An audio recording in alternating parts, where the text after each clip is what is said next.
This is the Process Shot.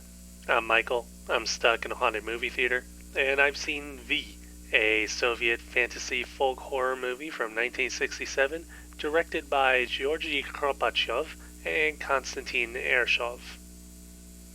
It follows Khoma, a seminary student whose story begins when he and his friends sleep at a farmhouse on their way home for vacation. The owner, an old woman, reveals herself to be a witch when she uses Khoma as a riding horse, after which he beats her seemingly to death as she mysteriously transforms into a young woman. Running back to the seminary, he learns that he has been summoned by a rich merchant whose daughter is dying and has asked for him by name. Upon arrival, Khoma learns she has died, but also that this girl was the witch. To make matters worse, he's tasked with reading prayers for her soul over the next 3 nights, for which he will be paid well. However, when he sets foot into the chapel where her body is held, that's when the hauntings begin. That's a lot of setup, but it's a bit necessary given how densely packed the movie is. Pretty much every scene of the film is essential to the overall story at hand, which isn't too surprising given how short the runtime is. The slow pace of the story does help a bit by spreading things out, adding to the greater horror tone with its sense of dread and foreboding. The drawback is that there's a bit of a slog to get through before anything of substance actually happens, though it could also be that the opening scenes are doing more to set up Khoma and his situation before the actual horror bits. That would seem to fall in line with the film as folk horror, building this world as something not only real, but uncharacteristic for where most stories of hauntings and witchcraft would take place. In a way, the unfamiliar setting might actually increase the feeling of horror, as if it were a reminder in itself that no matter where a person goes, they are never safe from supernatural threats.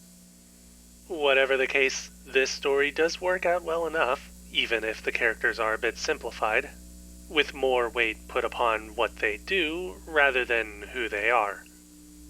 Given that this is essentially a folk story and a legend to be shared from one generation to the next, simplifying things isn't a surprising choice to make. Equally unsurprising, though entirely welcomed, are the technical elements. Much of the film is shot on location, adding not only to the realistic imagery, but creating a bit of a scale around the entire world in the film, with cinematography that keeps shots wide and expansive. It's not until we get into the horror segments that set pieces are finally used, and they're definitely put to use with the number of practical effects at play. Even with the film's age, this is pretty convincing work, though this might be in part due to the contrast in pacing and energy here compared to other scenes. The supernatural elements are especially heightened by the speedy editing and new color choices, filling up the normally drab and neutral world with almost glowing blues and whites. I can't think of too much else to say, though. The movie's ultimate focus seems to be upon its story and atmosphere, and the fear of the unknown, or perhaps the notion that one's faith may not be enough to save a person from witchcraft. That might be looking into it too deeply, though.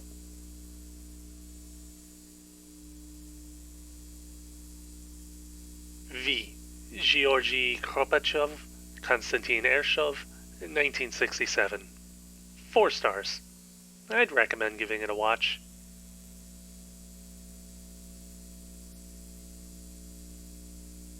That's it for this review. If you liked it, leave a like. If you have something to add, leave a comment. Subscribe to the channel for more reviews. I don't think I said all that much about the actual horror scenes themselves.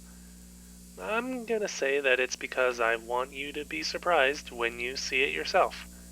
Well, if you see it, I suppose. I don't make your schedule.